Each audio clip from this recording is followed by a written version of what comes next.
충격에 곧바로 반응하지 말라. 그럼 넌 동물이다. 충격에 생각을 하고 결정을 해라. 그러면 너는 시간을 지배할 수 있을 것이다.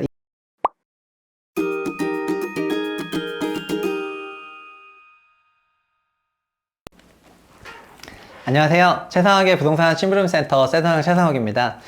저희 채널에 채우신 북스 채널이 순항을 하고 있습니다. 구독자분들이 보내주시는 사랑으로 인해서 책을 홍보를 또 바라는 많은 출판사 관계자분들이 저희한테 연락을 주시고 있고요. 그래서 모든 책을 다 소개해 드리지는 못하지만 저도 덕분에 책을 지금 굉장히 많이 읽어보게 됐는데 저희 사무실 입구를 나중에 한번 보여드리고 싶은데 이제 책이 막 쌓이고 있습니다. 그러니까 촬영을 하지 않고 하는 시간에는 하루 종일 책만 읽는 거야. 그렇고 하고 있고요. 그런 차제에 읽었던 여러 책들이 또 많이 읽다 보니까 좋은 거는 이것저것가 좀 연결이 되더라고요. 우리 채널에서 얼마 전에 그 모건 하우절이 썼던 불변의 법칙이라는 그런 책을 소개를 해드렸고, 그 책은 지금 서점가에 막 베스트셀러 1등도 되고 이럴 정도로 굉장히 좀 잘 나가고, 원래부터 좋은 컨텐츠 책이니까 저도 이제 그런 좋은 컨텐츠를 다룬 영상을 하면서 모건 하우절 그 코인에 올라탔다고 할 수가 있을 건데, 그 모건 하우절이 또 서평을 쓴 그런 책이 있습니다. 책 이름이 뭐냐면은 클리어 싱킹이라는 책입니다. 그러니까 이거는 책 제목대로 하면은 굉장히 깨끗한 사고를 해야 된다. 이런 형태의 책이 되겠습니다. 근데 이걸 읽어보면서 어떤 생각이 들었냐면은 제가 최근에 저질렀던 그런 클리어 싱킹을 하지 않은 그런 케이스가 이제 확 떠오르면서 굉장히 화끈거리더라고요. 그래서 여러분들도 저와 같은 그런 실수를 하지 않기 위해서, 혹은 다른 사람들이 하고 있는 많은 실수들이 이런 뚜렷한 깨끗한 그런 생각에서부터 비롯되지 않는다는 거에서부터 반면교사를 삼아가지고 클리어 싱킹을 하면서 이제 인생이라든가 회사 일, 여러 가지 일들에 대처하게 된다면은 그런 좋은 결론에 이를 수 있다는 그런 형태의 책이기 때문에 오늘 이 내용으로 소개를 드리겠습니다. 클리어 싱킹을 쓴 저자는 셰인 페리시라는 사람이고요. 그리고 셰인 페리시는 그런 정보기관에 일하면서 여러 사람들이, 여러 기관장이 그런 의사결정을 내릴 때 어떤 사람은 의사결정을 잘 내리는데 어떤 사람을 안 내리고 이런 것들이 있다는 상황을 파악하게 되면서 그런 것들을 자기가 블로그에 좀 정리를 하기 시작을 했습니다. 그래서 현재는 그 파남 스트리트라는 그런 사이트를 운영해가지고 거기 들어가서 보시면 이메일을 치면은 거기서 뉴스레터를 보내주거든요. 현재 약 60만 명 넘는 사람들이 그 파남 스트리트의 뉴스레터를 받아보고 있다라고 생각을 하시면 되겠고요. X를 가보시면은 그 셰인 페리시 파남 스트리트 계정도 있는데 거기 가면 여러 가지 생각할 만한 글거리를 막 올려주거든요. 그 글만 보면 잘 이해가 안 되지만 책을 통해서 이 사람이 하고 싶은 이야기를 쭉 전개해서 듣다 보면 이래서 이 사람이 이런 글을 올리는구나, 이런 식의 여러 가지 잠언들을 좀 올리는구나 라고 느끼실 수가 있겠습니다. 책의 전반적인 그 전개는 이런 식으로 돌아갑니다. 우리 사람은 인간이기 때문에 기본적으로 갖고 있는 그런 디폴트 값이 있다, 이렇게 얘기를 합니다. 어떤 디폴트 값이냐면은 생물이니까 느끼는 뭐 위험 회피, 그다음 안전 선호, 그 다음에 뭐 사회성, 이런 여러 가지 디폴트 값이 있다 하거든요.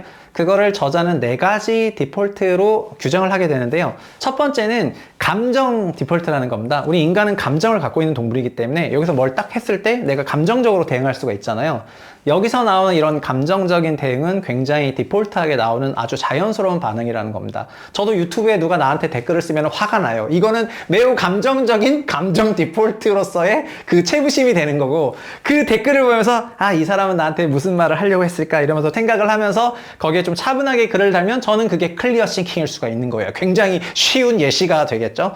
감정 디폴트 말고도 다른 디폴트가 있어요. 사람은 자아가 또 있어요. 에고. 그래서 에고 디폴트를 또 두 번째 디폴트라고 하거든요. 자아가 굉장히 강한 사람이 현 위치에 대해서 비하하거나 아니면 자아가 굉장히 약하거나 하는 이런 것들도 그 사람의 대응에 여러 가지 문제를 만들어낼 수가 있고요. 책에서는 자아가 굉장히 높았는데 사회적인 그런 평판이 자기가 생각하는 것보다 너무나 낮다고 생각했던 미국 독립전쟁의 조지 워싱턴 장군 예하의 그 군인 장교가 근데 영국에게 그 포트 웨스트 요새를 넘겨버리는 대목이 나오거든요. 영국으로부터 독립하는 거잖아요. 그러니까 조지 워싱턴 밑에서 되게 신임을 받는다고 생각했는데 그 사람은 생각하는 자아가 훨씬 높았던 거예요. 그래서 자기 자신에 대한 처우에 엄청난 불만을 받고 그래가지고 그냥 자기 기지를 영국에 넘겨버렸다니까요. 그리고 최근에 넷플릭스 그 드라마 삼체를 보시면은 삼체의 저자가 있고 삼체를 넷플릭스화하는 과정에서 그 넷플릭스 영화 드라마하는 그 사장과 그 사람이 데리고 왔던 자기 친구, 변호사였던 친구 간에 서로 갈등으로 인해 가지고 결국 친구가 사장에게 독극물을 계속해서 주여해서 죽여버린 일이 있었잖아요. 그래서 이제 인민재판이 일어났고, 근데 그런 것도 보면은 그 데리고 왔던 변호사는 C클래스 레벨로 데리고 와서 자기가 처음에 생각하는 자아만큼 올라갔었는데 드라마화를 하는 과정에서 그 사람을 빼버리니까 자아 대비 자기가 상대적으로 낮은 그런 대응을 받는다고 생각하고, 그래서 자기 친구한테 그런 짓을 벌여버렸다는 거 아닙니까? 그런 것처럼 눈에는 보이지 않지만 인간은 자아 디폴트 값이 있고, 그래서 이 자아 디폴트 값이 만들어내는 이런 결과물들이 시간을 들고 진지하게 생각하지 않고 그대로 즉흥적으로 나오게 됐을 때는 굉장히 큰 어떤 문제가 생길 수 있다는 것을 이렇게 얘기를 하고 있습니다. 세 번째 디폴트 값은 그 사회적인 소셜 디폴트라는 건데요. 이거는 레밍처럼 생각하시면 되겠습니다. 그러니까 대중들과 함께 어떤 결정을 내리게 되면은 큰 스트레스가 없기 때문에 자연스럽게 그거는 관성적으로 나온다는 거거든요. 가령 예를 들면 굉장히 형편없는 어떤 공연을 봤지만 사람들이 박수를 쳐주면은 그냥 나도 박수를 친다는 거고요. 아니면은 되게 괜찮은 공연이었는데 그치만 나는 불만족할 수가 있잖아요. 그러나 전체가 박수를 치면은 나도 박수를 친다. 뭐 이런 현상이 되겠습니다. 그런데 이거는 주식시장에서도 가끔 나오거든요. 그래서 펀드 매니저들을 비판하는 버핏의 1984년 뉴스레터 를 책에 실었는데, 그래서 저자 셰인 페리시는 그 뉴스레터를 인용하면서 펀드 매니저 그 개인은 굉장히 똑똑하지만 집단은 어떻게 레밍처럼 움직이는 경향이 있는 것 같다. 가령 예를 들어서 인기 있는 종목은 다 사는 거죠. 가격이 비싸든 안 비싸든. 그래서 다 사게 되고, 그래서 무너지게 되면은 나 혼자 잘못해서 어떤 결과를 뒤집어 쓰게 되면은 내가 큰 위험을 질 수는 없는데, 모든 펀드 매니저가 다 그 종목을 사가지고 그 종목이 무너지면은 펀드 매니저 욕하는 사람은 없거든요. 이건 한국에 엄청나게 적용이 되는데요. 삼성전자를 왜 사냐면은 삼성전자를 사가지고 다 같이 올라가거나 혹은 삼성전자가 내려서 펀드가 수익률이 하락을 하더라도 나뿐 아니라 전부 삼성전자를 갖고 있다고 한다면은 나한테 욕을 할 그런 펀드의 수익자들은 없거든요. 그렇기 때문에 개별 행동이 나오지 않고 단체 행동이 나올 수밖에 없는 이런 것들을 소셜 디폴트 값이라고 하고 있습니다. 마지막으로 네 번째 인간이 갖고 있는 디폴트 값은 관성 디폴트라는 건데요. 이 관성 이너시아라는 이 단어는, 이거는 라틴어로는 게으르다라는 단어라고 하더라고요. 그래서 게으르다는 건 뭐냐면은 변화가 일어나지 않도록 그냥 쭉 흘러간다는 거예요. 외부에서 어떤 충격이 만들어지지 않으면은, 물리학에서의 관성이라는 거는 외부로부터의 충격이 없다면 그게 계속해서 간다는 거잖아요. 그게 어떻게 보면 사람으로 치면은 게으르다라고도 부를 수가 있으니까 그런 디폴트 값은 어떻게 보면 굉장히 무서운 것 같습니다. 그러면서 저자는 그렇게 얘기하지 않지만 많은 그 임금 노동자, 결국 이제 근로자들에게 월급이 지는 그런 관성에 사로잡혀가지고 어떤 회사를 그만두지 못하거나 하는 이런 스토리들을 여기 많이 담고 있거든요. 그러니까 월급이 계속해서 따박따박 나오게 되면은 적응을 하면서 살게 되잖아요. 그러면 사실은 굉장히 안정적으로 관성적으로 쭉 갈 수 있는 상태가 되기 때문에 큰 변화를 환영하지는 않게 되거든요. 이런 것들을 얘기하고 있습니다. 근데 이 대목에서 그 모건 하우절의 불변의 법칙이랑도 약간 연계가 되는 게 있는데, 하우절 불변의 법칙에서는 이렇게 얘기를 하거든요. 사람은 오직 위기 상황일 때만 되게 혁신성이 크게 올라가더라. 사람이나 기업이나. 기업은 어차피 사람의 집합체니까요.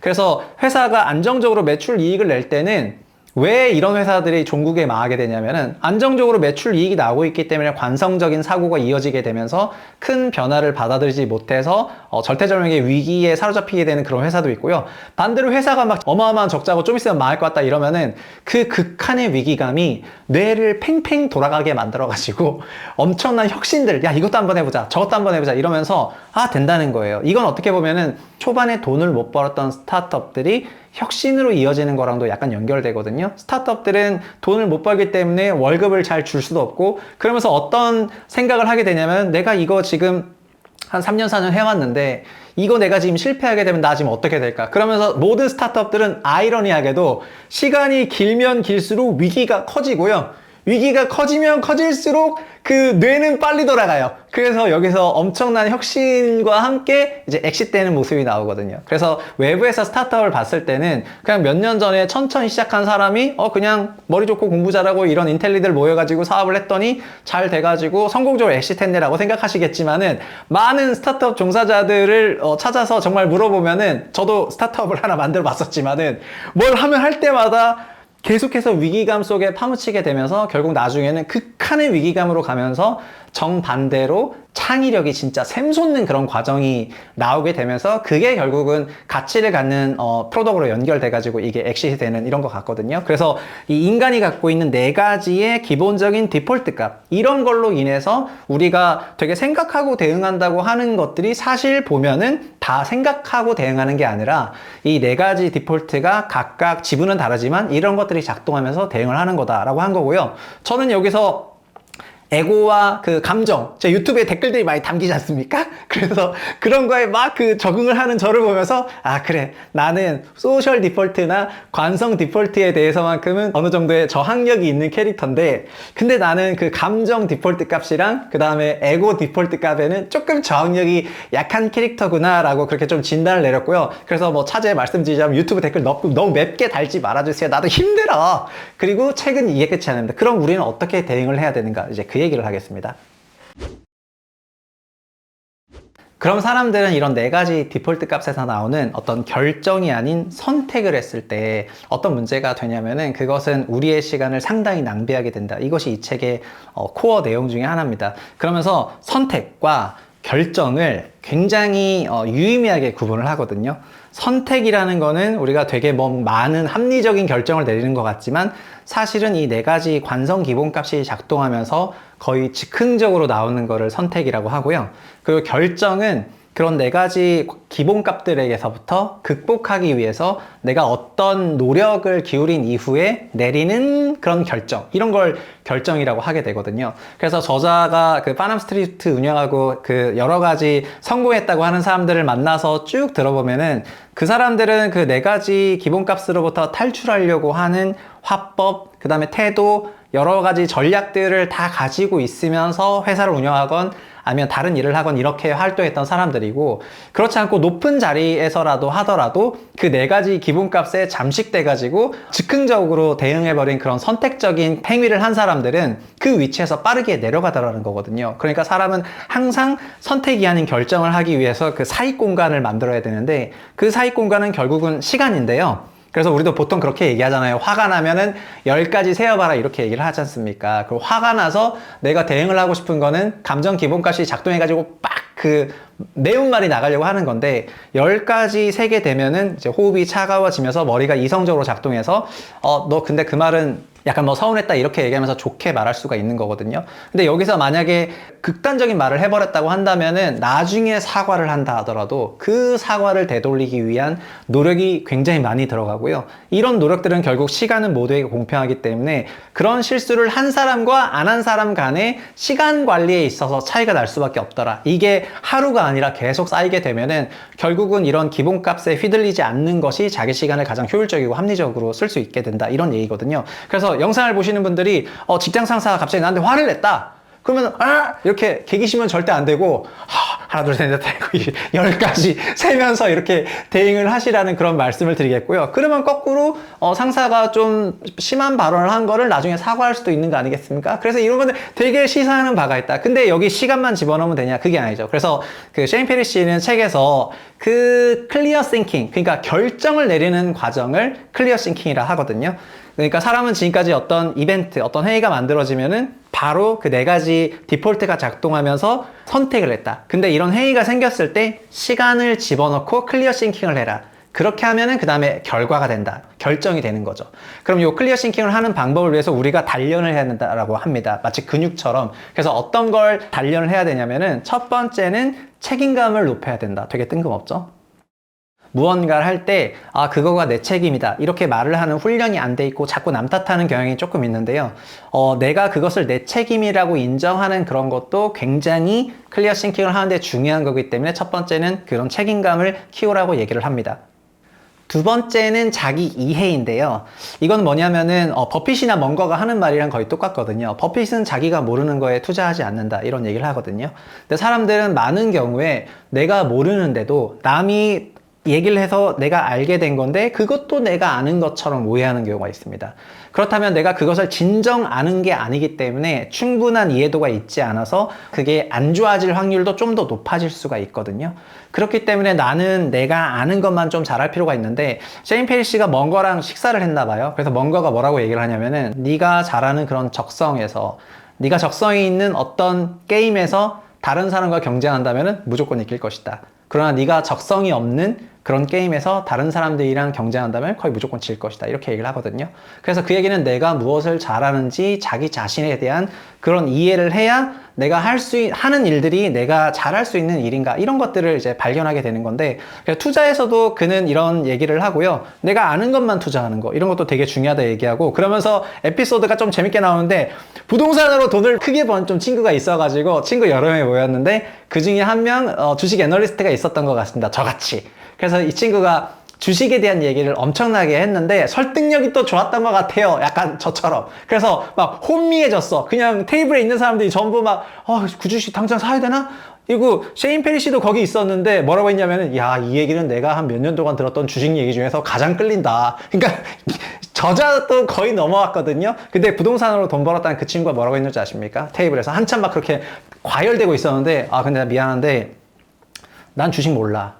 그래서 이 얘기가 진짜 좋은지 아닌지 난 지금 판단 못하겠다. 이렇게 얘기를 한다는 거예요. 그래서 셰인 페리시가 좀 충격을 받습니다. 아니 저놈은 누구나 들어도 그럴듯한 그런 주식 얘기를 했는데 자기는 부동산 좀 알지만 주식은 잘 모른다는 걸 딱 얘기를 하면서 어마어마한 자기 이해도를 보였다 그러면서 친구한테 리스펙을 하거든요. 그래서 그가 결국은 그 얘기했던 투자 안건에 나중에는 투자하게 되는데 그 과정에서 정말 상당한 공부를 하고 난 이후에야 투자를 하게 되었다라고 하면서 극단적 자기 이해의 끝을 보여줍니다. 그래서 나는 내가 뭘 좋아하고 내가 어떤 사람이고 이런 것들은 기본적으로 클리어 싱킹을 하는 데 있어서 사실 상당히 중요한 거거든요. 그러니까 똥개도 내 집 앞에서 50% 먹고 간다는 말이 있는데 내가 잘하는 그런 필드의 상황을 만들어 놔야 내가 항상 좋은 그런 결정을 내릴 수가 있기 때문에 그런 자기 이해도는 기본적으로 굉장히 필요한 것이다. 이렇게 말을 합니다.